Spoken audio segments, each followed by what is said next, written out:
This is TWiT. Since Katie Cotton is retiring, maybe Dre will have a job in PR. That's why she retired, Leo, so she wouldn't have to deal with this story. That's a Dan Morin joke that I'm stealing. It's a good I wonder if her replacement will get like a ceremonial like nicely mounted version of her keyboard and instructions. Here is the Command Alt function button to automatically paste and reply. Apple does not comment on unreleased, unannounced products. Katie's been there 18 years as Vice President of Worldwide Corporate Communications. She was the name that you'd referred to when you had a quote from Apple. Now, Sam Biddle, of course, on Valleywag has the opposite take. He says, "Goodbye to the queen of evil tech PR." That's disgusting. Absolutely disgusting. I thought Katie was a class act in every respect. Never had a problem with Katie Cotton. That article has absolutely no convergence with the experiences that I had over 20 years. That was a disgusting article, and I was deeply ashamed to be posting onto the same medium as that one. That was terrible. Well, and that's why I bring it up, because it wasn't my experience, and I was just curious if any of you had any negative experience. Now, you know, one of the things he points out, it was her job to hide and Steve's illness. But that was her job, and I think she did it very well and with class. I don't think that you could say in any way she was the evil queen of tech PR. Well, she created Apple's PR organization. Like a lot of companies have external PR. Like they'll hire, Waget or some company. Right. She built a world-class PR organization in Apple, and one that didn't.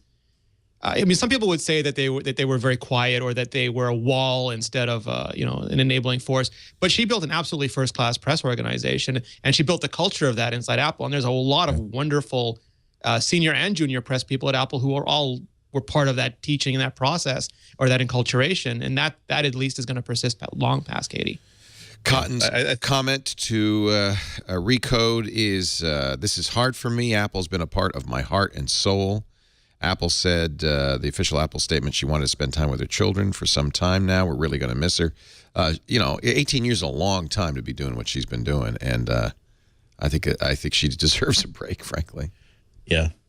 That's every time that one of these departures becomes big news, I wonder why there isn't just a realization that a lot of these people at Apple, they don't just dip in for a couple of years, then move on to 3M or Xerox. They are lifers because they are part of that culture and part of that community. They like what they do. And it's a long, long chunk of your life to spend doing one thing, no matter how much you enjoy doing it. And there does come that point in which you have your monthly meeting with your accountant, in which he starts off with the same question. Now, why are you still going to work? Because here's how much money you have. Yeah. And the month, and sometimes that month comes where that person does not have a good answer to that. You got to figure stock options you got 18 years ago, long vested, probably for 15 of those 18 years, probably worth some money.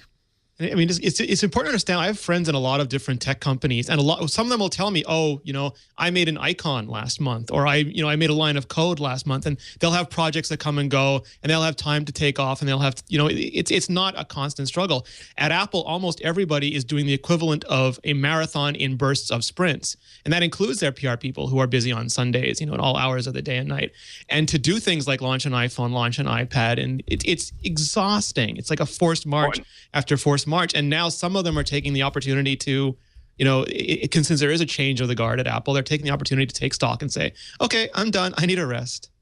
Yeah. And I've known folks that have no longer in Apple PR, and in the level of pressure and detail is intense. From everything, it's just an incredible, every little bit of every little shoot of every little, it's never just like, okay, that's good enough. I mean, it's the way they make their products is exactly the way they make everything else, and it's a very, very, it can be very stressful for a lot of people. And they're chronically understaffed. I mean, we think the engineering is understaffed. Marketing and PR is incredibly small for a company Apple size. Any word about who will take her place? Steve Dowling, I think it was, who's the guy who issued the statement, but probably somebody from her office. I think Jimmy Iovine or Dr. Dre would be, maybe the two of them together would be a wonderful. One thing for sure, their call on hold music is going to be awesome now.